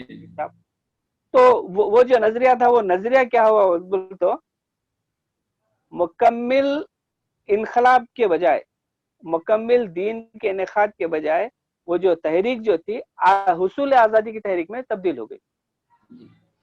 पार्टिसिपेंट्स हम ये सब इसलिए डिस्कस कर रहे हैं क्योंकि हमारे अंदर जो एक शऊर बेदार हुआ है उस पर हाँ कोई रोशनी डाली जा रही है इससे, कि जो हम खुद मतलब एक नादानिस्ता तौर पे, दानिस्ता तौर पे हिंदू मुस्लिम एक फ्रेंडली माहौल में भी हम हिंदू मुस्लिम कहते हैं, या अपने मफादात को हासिल करने के लिए भी हम हिंदू मुस्लिम कहते हैं, या समाज के अंदर पीस एंड ट्रैंक्विलिटी कायम करने के लिए हम हिंदू मुस्लिम कहते हैं। तो ये कहीं ना कहीं हमारे शऊर के अंदर ये चीज जा चुकी है।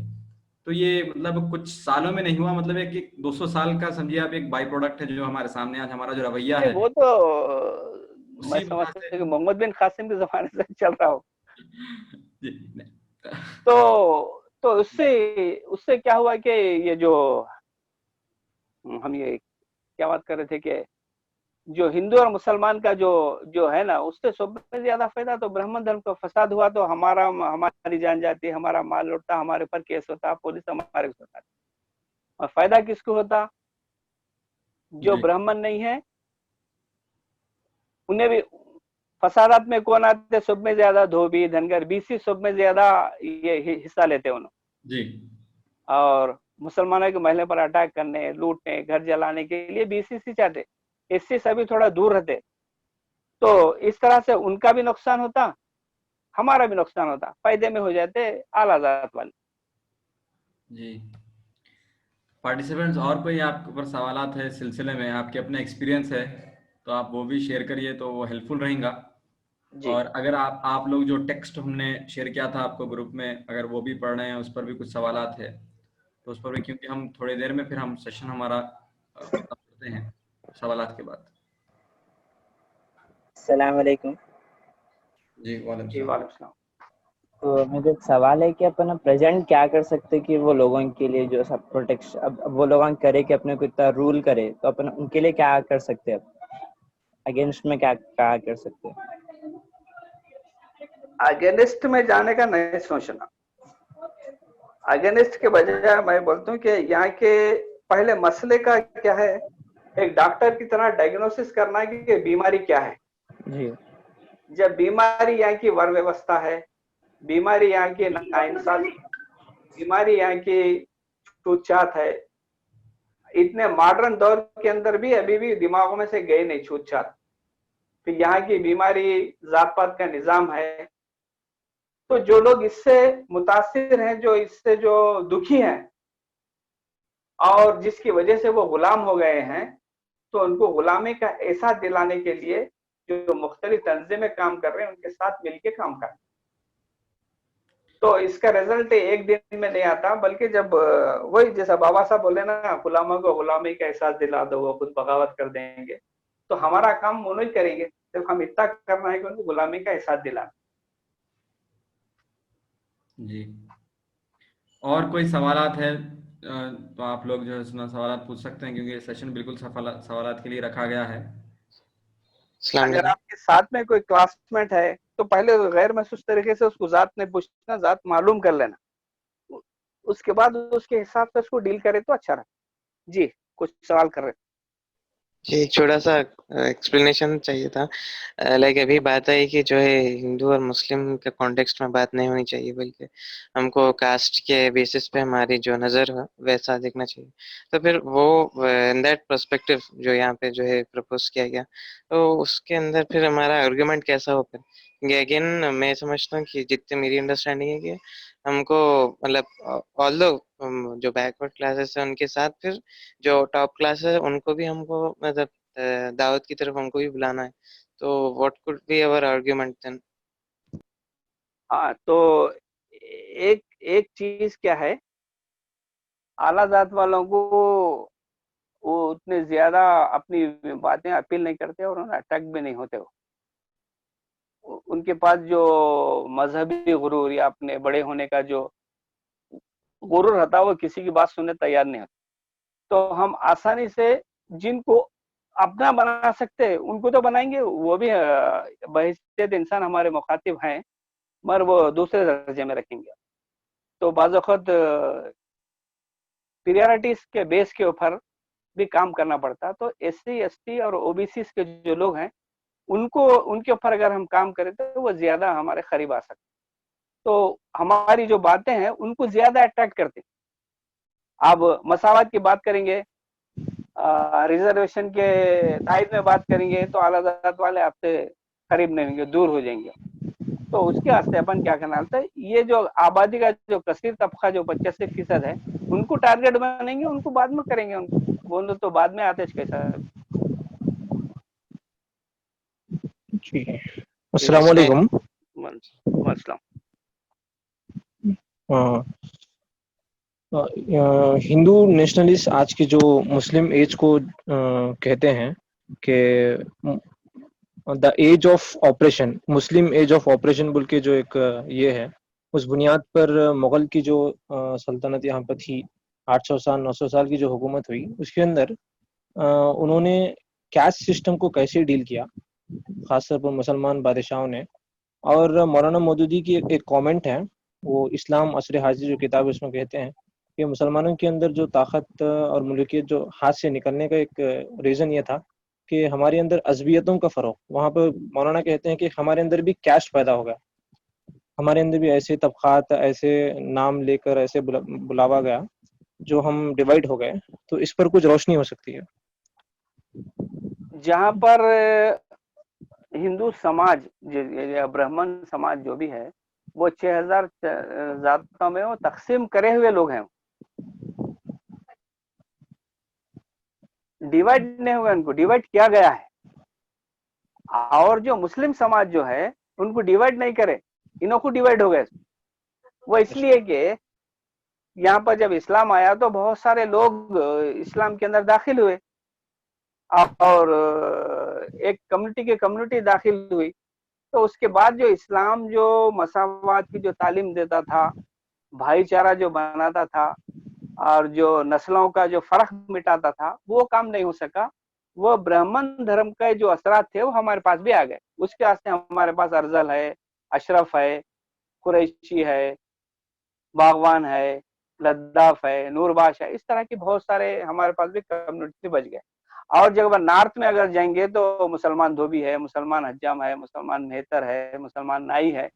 तो वो तो इस्लाम तो कबूल करे, अपना मजहब तो तर्क कर दिए, इस्लाम के अंदर दाखिल होकर साबिका मजहब छोड़ दिए, मगर पेशा नहीं छोड़े। और पेशे की बुनियाद पे जो इज्जत देने का जो हमारे पास जो सिस्टम था, वो ब्राह्मण धर्म से बिल्कुल मिलता जुलता है, वो करीब आ गया, जिसकी वजह से बिरादरियां अभी भी बनी हुई हैं। आप नॉर्थ में जाएंगे तो ये तफरीक और ज्यादा मालूम होती। अशरफ और अर्जल, एक सैयद मुगल पठान जो है अशरफ हैं, मतलब वो आला हैं। जो अर्जल हैं, जो जलील समझते हैं इनको, ये जिसके अंदर नाई है, मोमिन है, जुलाए हैं, मुसलमान जुलाए, मुसलमान धोबी, मुसलमान हज्जा, मुसलमान मेहतर। तो ये जो तफरीक हुई, ये मुनासिब नहीं थी। हालांकि इन्ना अकरामकुम इनल्लाहि अत्क़ाकुम का मामला होना चाहिए था, वो मामला नहीं हुआ। और ब्राह्मण असरात हमारे पास, लेकिन फिर भी उस जमाने के जो बाशऊर बुजुर्गान दीन थे, उन्होंने इस काम में बहुत बड़ा रोल अदा किया। तो उनको इज्जत देने के लिए उनके जो साबिका नाम थे, उन नामों को चेंज कर दी। अगर कोई एक नाई अगर इस्लाम कबूल करता है तो उसको बोले कि खलीफा है। तो आज भी नॉर्थ में जाइए, जितने हज्जाम हैं उनको सब खलीफा के नाम से पुकारते। यहाँ पे खुद कुरैशी जो तबका है वो हुज़ूर सल्लल्लाहु अलैहि वसल्लम के कुरैश कबीले से अपने आप को मुंसलिक करता है। हालांकि कुरैश से कोई उनका नहीं है, लेकिन ताल्लुक नहीं है। उनका मुकाम बढ़ाने के लिए आप तो अहले कुरैश हैं बोले। और फिर जो जुलाहे थे उनको बोले मोमिन हैं आप, जो हजाम थे उनको खलीफा बोले, जो मेहतर जो इस्लाम कबूल करे थे उनको हलाल खोर बोले। तो ये सारे की सारे चीजें क्या, उनको मुकाम, उनका समाज में मुकाम बुलंद हो, इसलिए इस तरह की चीजें की गई। लेकिन वो मुकम्मल सफाई नहीं, जम नहीं हो सके। जिस तरह ब्राह्मण असिमुलेट कर लेते ना मुख्तलिफ चीजों को, वैसा हम इस्लाम में असिमुलेट नहीं कर सके। और बाहर से जितने भी आए थे, ये सारे के सारे क्या है, ये अपने आप को क्षत्रिय वर्ण में शामिल करते, समझो एक मानो में। जो बुजुर्गान ने, हमारे पास भी वर्ण व्यवस्था आ गई, जितने बुजुर्गान दीन है वो ब्राह्मणों का रोल प्ले करे, जो बादशाह थे क्षत्रियों का करे, और जो व्यापारी टाइप के लोग थे वो तो वैश्यों का करे, और बाकी तो गुलामी से रहे, इस्लाम में रहो या बाहर रहो, उनकी हैसियत तो कोई चेंज नहीं हुई। तो ये इस्लाम का कोई कसूर नहीं है, बल्कि ब्राह्मण धर्म के असरात हैं। इसलिए काशीराम साहब बोलते थे हमेशा कि इस्लाम में मसावत है, मस्जिद में मसावत है, समाज में मसावत नहीं है, वो लाना है। जी, हम एक आखिरी सवाल ले लेते हैं, उसके बाद डिस्कशन क्लोज करते हैं। जी बेहतर रहेगा ना मकसूद साहब? हाँ जी ठीक है। आखिरी सवाल एक जी, कोई अगर किसी के पास सवाल है तो आप आइए, उसके बाद फिर हम कंक्लूड करेंगे सेशन।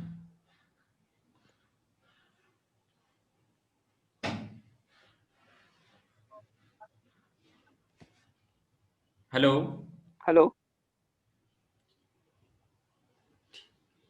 भी तो कोई आ नहीं रहे, मैं ही पूछ लेता हूँ एक सवाल आपसे। जी बोलिए गया सब। ये आप हम सब ये सब डिस्कशन किए हैं, मगर ऐसा दिखता है कि ये आरएसएस और सब जब ये हिंदू एकता मुत्तहिद होती हुई नजर आ रही है, तो ये सारी चीजें बेमानी नजर आती हैं। मतलब एक पर्दे पर तो कुछ अलग ही नाच हो रहा है। मतलब हाँ, सब लोग मुत्तहिद होते जा रहे हैं, और एक भेड़ को भी या दलित को भी वो पूरी इज्जत, और तो अब तो प्रेसिडेंट ऑफ इंडिया है उसी बिरादरी के। मतलब तो ये हम हमारी जो बातें या कि सिर्फ किताबी है या एक तारीख के किसी हिस्से का किस्सा है समझिए, उस पर अगर कुछ बात करें, क्योंकि आप हिंदू समाज से भी नहीं आपका। वैसा नहीं है। आप समझ रहे कि पूरे के पूरे दलित आरएसएस में चले गए, वो गए।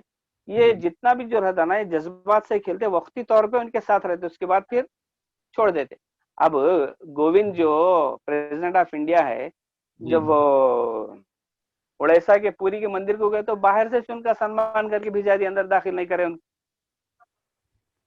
जी, तो इस वक्त मुसलमान तंजीमें या मुसलमान क्या कर सकता है, मतलब इन उन्वानात को लेकर? मुसलमान तंजीमें एक ही काम करना है उनको, अपने मसाइल, अपना रोना रोना ही नहीं, अपने मसाइल तो बोनस में हल होने वाले हैं अगर ये मैं बोल रहा से अगर काम करे तो।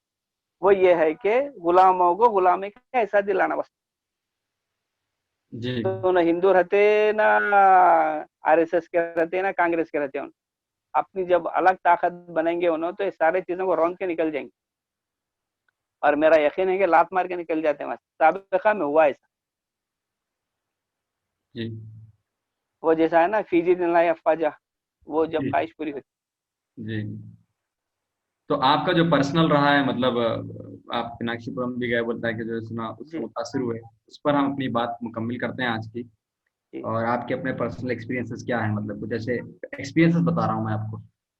तो एक्सपीरियंसेस में क्या है बोल, तो मैं तो पहले ये जमात के प्रोडक्ट है समझिए, ऐसा ही होगा। मैं रुकनीत के लिए दरखास्त भी दिया था, लेकिन कुछ शर्तें लगाया था, तो इसलिए वो रुकनीत नहीं मिल सकी हमारे को। मगर मैं ये समझता हूँ कि मेरा जो पर्सनल एक्सपीरियंस है, पहले मुसलमान उल्मा, दानिश्वर और जो आम तबका है, ये वर्ण व्यवस्था क्या है समझना हो। तो समझे तो क्या है, हर प्रॉब्लम को जो देखने का हमारा नुक्ते नजर हिंदू मुस्लिम है, वो बदल जाता। जबकि हिंदू मुस्लिम है नहीं कोई, ना इस देश में हिंदू धर्म है, ना कोई हिंदू है, ना धर्म के लिहाज से है, ना तारीख के लिहाज से है, ना प्रैक्टिकल के लिहाज से है। सिर्फ एक ब्रह्म है जो उसको कायम करके रखते हैं। अब इस तरह से ये चीजें अगर छोड़ के हम, हमारे भारत का जो समाज है, वो उसकी बुनियाद मजहब नहीं है, बल्कि उसकी बुनियाद जात पात है। इस जात पात के निजाम को समझेंगे तो हर जात के साथ अलग अलग डील करना पड़ता। वो डील करना जिस दिन हम सीखेंगे, मैं समझता हूँ कि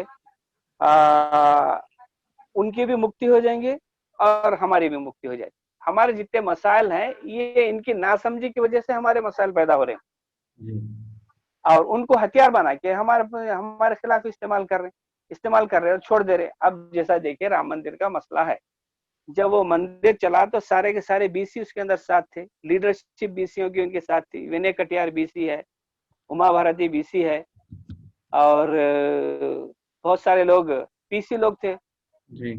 कल्याण सिंह बीसी है, उनके पीरियड में तो मस्जिद गिरी ना। तो इनको इस्तेमाल करे। जब ट्रस्ट बनाने का वक्त आया तो उसके अंदर एक बीसी नहीं है, उसके अंदर 9 के 9 ब्राह्मण है और एक एससी है। जी, तो बाबरी मस्जिद के इशू से सब में ज्यादा नुकसान जहाँ मुसलमानों का हुआ, उससे ज्यादा नुकसान बीसीओ का हुआ, यहाँ बैकवर्ड क्लासेस का। कैसा हुआ? मंडल ये रिकमेंड करा था कि 52% पॉपुलेशन बीसीस का है, उसके रिकमेंड के हिसाब से 52% रिजर्वेशन दिया जाए। जी। मगर जब ये ब्राह्मण्स ये सोचे कि हम तो 3.5% रह के 72% हम ब्यूरोक्रेसी में है, ये 52% ब्यूरोक्रेसी में आ जाएंगे तो मुसलमानों का कुछ नहीं जाने वाला था, इसलिए कि है नहीं उनके पास। एससीस का कुछ जाने वाला नहीं था, उनका रिजर्वेशन उनको मिल रहा था, तो किसके हिस्से का जाता था?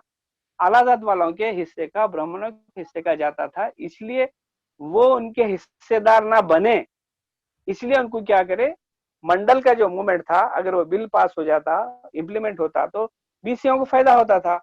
मगर बीसीओ को क्या बोले, धर्मो रक्षति धर्मे, तुम धर्म की रक्षा करो, धर्म तुम्हारी रक्षा करता। हम राम का मंदिर बनाना चाह रहे, मुसलमान बनने नहीं दे रहे, उनका इंतजाम करो, बोलते तो मंदिर मूवमेंट में चले गए, जिसकी वजह से लास्ट ये हुआ कि उनको 52% रिजर्वेशन जो मिलने वाला था वो 27% को आ गया। ओके। तो इस तरह से सब में ज्यादा नुकसान किसका हुआ? 200 साल के गुलाम हो गए, 200 साल तक के गुलाम हो गए।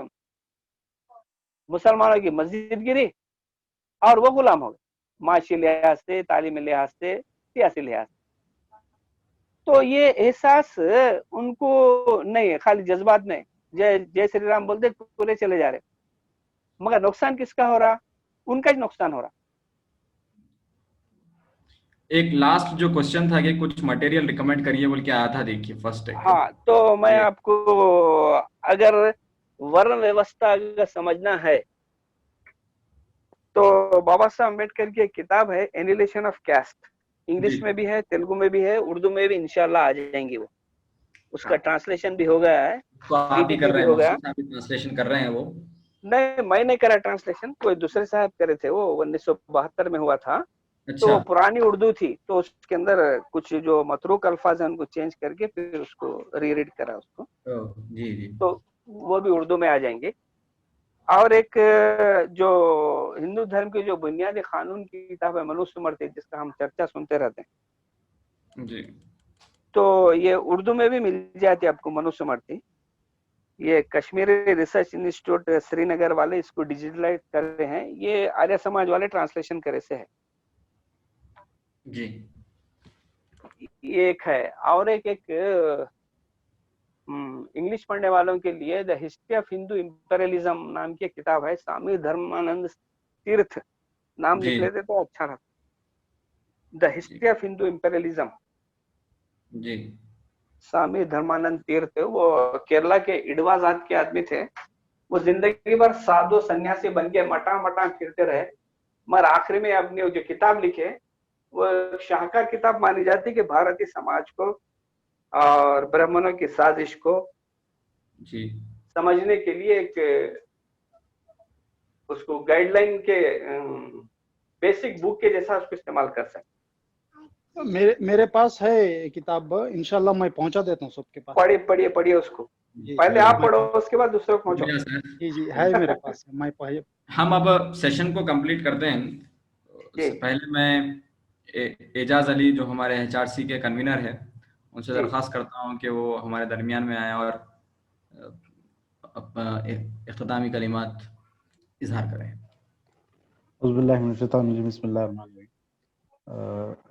अजीज साथियों, बहुत अच्छा था सेशन अंडरस्टैंडिंग इंडियन सोसाइटी के सिलसिले में। मैं बड़ा मशकूर हूँ मसूद साहब का, जिन्होंने काफ़ी 2 घंटे से हमारे गुफ्तगू में मौजूद रहे।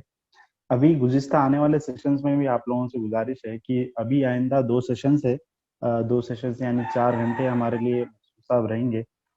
आने वाले वीक 2 घंटे और आने वाले और उसके बाद और एक वीक 2 घंटे रहेंगे। तो आप सभी पार्टिसिपेंट से गुजारिश है कि अच्छा फ़ायदा उठाएं, उनके इल्म का उनसे इस्तेफादा करें खासकर, और जो भी रिकमेंडेशन दी जा रही है यहाँ पे उसको बहैसियत होमवर्क लेके जाएं और उसको कंप्लीट करने की कोशिश करें। ब्रदर गयाज, मई और काफ़ी लोग हैं उसमें, उमीन भैया मेंटर करने के लिए या फिर हेल्प करने के लिए, किताबें वगैरह या फिर कुछ क्वेश्चंस वगैरह कुछ भी हो सकते हैं। तो ग्रुप में थोड़ा एक्टिव रहिए। और जैसे कि अभी मकसूद साहब ने एक रेफर की थी किताब एनिहिलेशन ऑफ कास्ट, आप लोगों ने देखा होगा कि हमारे शेड्यूल में वो किताब है। इंशाल्लाह ये 3 लेक्चर्स के बाद हम वो किताब को बहैसियत एक महीने में हम इंशाल्लाह उसको पढ़ेंगे बाज़ाब्ता, फिर उसके बाद उसका रिव्यू भी होगा इंशाल्लाह। आप सभी से गुजारिश है कि अच्छी स्ट्रेंथ थी अल्हम्दुलिल्लाह, 23 या 24 अफराद हमारे साथ ज्वाइन हुए अभी फिलहाल।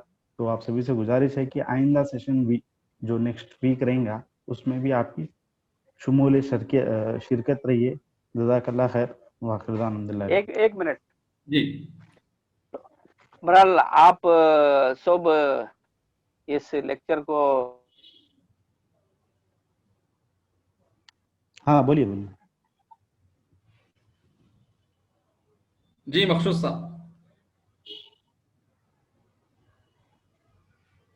वॉइस ब्रेक हुई शायद। थोड़ा इंतजार कर लें, आएंगे वो, क्योंकि थोड़ा बहुत वेट कर लेते हैं। जो हजरात यहाँ पर, जी हेलो जी, आप कुछ फरमा रहे थे? बहरहाल अगर कुछ लोग अगर समझे हैं तो बात ये बहुत कामयाब सेशन रहेगा। जरूर जरूर समझेंगे इंशाल्लाह।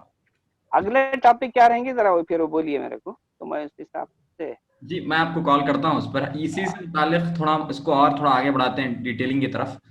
जो चीजें आपने इशारतन बताई हैं, हाँ, हम इस पर काफी कुछ अब चीजें। क्या है, जैसा जैसा भक्ति मूवमेंट है वो एक टॉपिक हो सकता, जी फिर उसके आजाद भारत में आजादी की तहरीक हो सकता, जी, और फिर मुख्तलिफ आर्टिफिशियल, शख्सियतें जो चलाई हैं तहरीकें, जी पेरियार है, ये महापुरुषों का आंदोलन हो सकता। देखिए अब क्या हो सकता है, बोलिए इसके हिसाब से। मैं बेशक आपको पता करता हूँ, 1-2 दिन में आपको फोन करता हूँ। मैं कुछ एक चीजें आपके जी सामने, आप सभी पार्टिसिपेंट्स के सामने कुछ खोल देता हूँ, ताकि कुछ सोचने के लिए बस।